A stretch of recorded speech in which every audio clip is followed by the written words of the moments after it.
열왕기상 전체 줄거리. 열왕기상은 구약 성경의 중요한 책으로 이스라엘의 왕국 역사와 그 왕들의 통치, 그리고 하나님과의 관계를 다룹니다. 이 책은 다윗 왕의 죽음 이후부터 이스라엘과 유다의 분열, 그리고 여러 왕들의 통치와 그들의 신앙적 선택을 중심으로 전개됩니다. 첫 번째, 열왕기상 1장부터 2장까지는 다윗의 죽음과 솔로몬의 즉위에 대한 내용입니다. 다윗의 노년과 왕위 계승. 다윗 왕은 노년에 접어들어 건강이 악화되자 그의 아들 아도니아가 왕위를 차지하려고 합니다. 그러나 다윗은 자신의 약속에 따라 솔로몬을 왕으로 세우기로 결정합니다. 나단 선지자와 밧세바는 다윗에게 솔로몬의 즉위를 요청하고 다윗은 즉시 솔로몬에게 기름을 부어 왕으로 세웁니다. 솔로몬의 통치 시작. 솔로몬은 왕위에 오르자마자 아도니아와 그의 지지자들을 처치하고 자신의 왕국을 안정시킵니다. 그는 다윗의 유언을 따라 요압과 시므이를 처벌하며 왕국의 기초를 다집니다. 두 번째, 열왕기상 3장부터 8장까지는 솔로몬의 지혜와 성전 건축에 관한 이야기입니다. 솔로몬의 지혜. 하나님은 솔로몬에게 꿈에서 나타나 무엇을 줄까 물어보십니다. 솔로몬은 지혜를 구하고 하나님은 그의 요청을 들어주어 그에게 지혜와 부흥, 그리고 명성을 주십니다. 솔로몬은 지혜로운 판결로 유명해지며 두 여인의 아기 사건에서 진짜 어머니를 밝혀내는 일로 많은 사람들에게 인정받습니다. 성전 건축. 솔로몬은 예루살렘에 하나님의 성전을 건축하기 시작합니다. 그는 다윗이 준비한 재료를 사용하여 성전을 세우고 성전의 구조와 장식에 대한 세부 사항을 정합니다.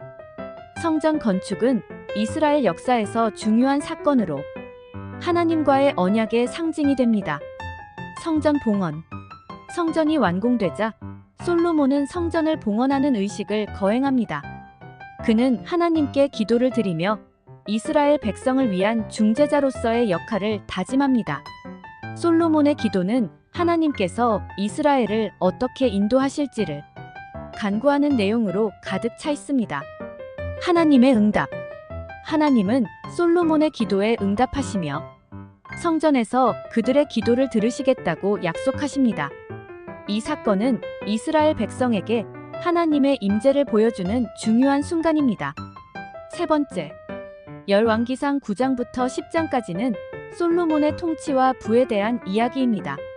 솔로몬의 통치. 솔로몬은 왕국을 부유하게 만들고 주변 국가들과의 외교 관계를 강화합니다. 그는 상업과 무역을 통해 이스라엘의 경제를 발전시키고 많은 건축 프로젝트를 진행합니다. 여왕의 방문. 솔로몬의 지혜와 부는 이방인들에게도 알려지게 됩니다. 특히 시바 여왕이 솔로몬을 방문하여 그의 지혜와 부를 직접 확인하고 그에게 많은 선물을 바칩니다. 이 사건은 솔로몬의 명성을 더욱 높이는 계기가 됩니다. 다섯 번째, 열왕기상 11장의 내용은 솔로몬의 타락입니다.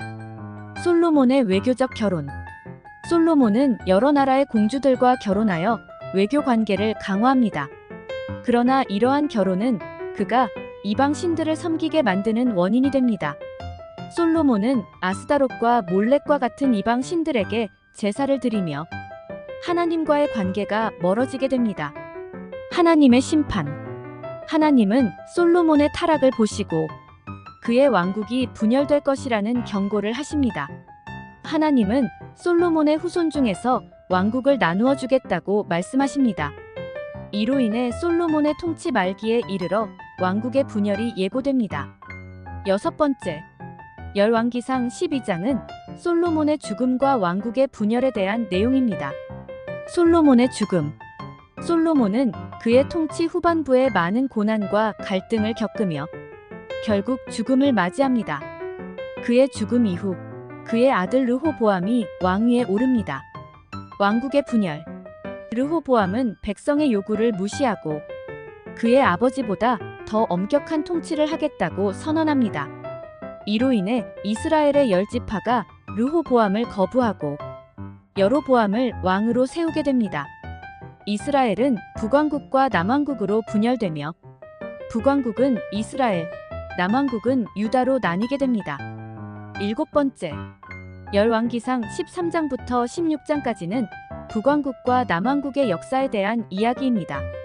여로보암의 통치. 여로보암은 북왕국 이스라엘의 첫 번째 왕이 되며 그는 예루살렘으로의 순례를 막기 위해 단과 베델에 금송아지를 세웁니다. 이는 이스라엘 백성이 하나님을 떠나게 하는 큰 죄가 됩니다. 왕들의 통치. 북왕국과 남왕국의 여러 왕들이 등장하며 그들의 통치와 신앙적 선택이 기록됩니다. 북왕국의 왕들은 대체로 악한 왕들이 많았고 이로 인해 하나님과의 관계가 더욱 멀어지게 됩니다. 남왕국 유다의 왕들은 다윗의 후손으로서 하나님을 섬기는 왕들도 있지만 타락한 왕들도 존재합니다. 여덟 번째, 열왕기상 17장부터 19장까지는 엘리야와 바알의 선지자들의 이야기입니다. 엘리야의 사역. 하나님은 선지자 엘리야를 통해 북왕국 이스라엘의 경고의 메시지를 전하십니다. 엘리야는 아합 왕과 그의 아내 이세벨에게 맞서 바알의 선지자들과 대결을 벌입니다.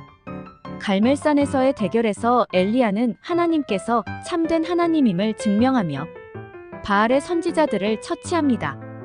엘리야의 도망. 엘리야는 이세벨의 위협을 받고 도망치게 되며 하나님께서 그를 위로하시고 새로운 사역을 맡기십니다. 엘리야는 하나님의 뜻을 전하며 이스라엘 백성을 회개로 이끌고자 합니다. 아홉 번째, 열왕기상 20장부터 22장까지는 엘리사와 기적들에 대하여 기록했습니다. 엘리사의 사역.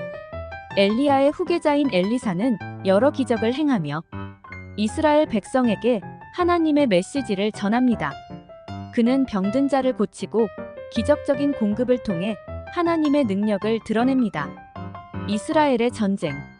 이스라엘은 아람과의 전쟁에서 여러 차례 승리를 거두며 엘리사의 예언이 성취됩니다. 그러나 왕국의 타락은 계속되고 하나님과의 관계는 더욱 악화됩니다.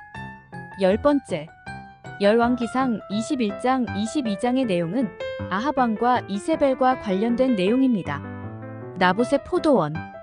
아합 왕은 나봇의 포도원을 빼앗으려 하며 이세벨의 도움으로 나봇을 죽입니다. 이 사건은 아합과 이세벨의 악행을 상징적으로 보여줍니다. 하나님은 엘리야를 통해 아합에게 심판을 예고하십니다. 아합의 최후. 아합은 전쟁에서 죽음을 맞이하게 되며 그의 죽음은 이스라엘 역사에서 중요한 전환점을 나타냅니다. 아합의 통치 아래에서 이스라엘은 더욱 타락하게 되고 하나님과의 관계는 더욱 멀어지게 됩니다. 결론. 열왕기상은 이스라엘과 유다의 왕국 역사, 특히 솔로몬의 통치와 그 이후의 분열, 그리고 여러 왕들의 신앙적 선택을 통해 하나님의 뜻과 인간의 연약함을 보여줍니다. 이 책은 하나님과의 관계가 어떻게 왕국의 운명에 영향을 미치는지를 강조하며 이스라엘 백성이 하나님을 떠날 때 어떤 결과가 초래되는지를 경고합니다. 열왕기상은 이스라엘 역사에서 중요한 교훈을 제공하며 오늘날에도 여전히 많은 사람들에게 신앙의 중요성을 일깨워주고 있습니다. 수고하셨습니다.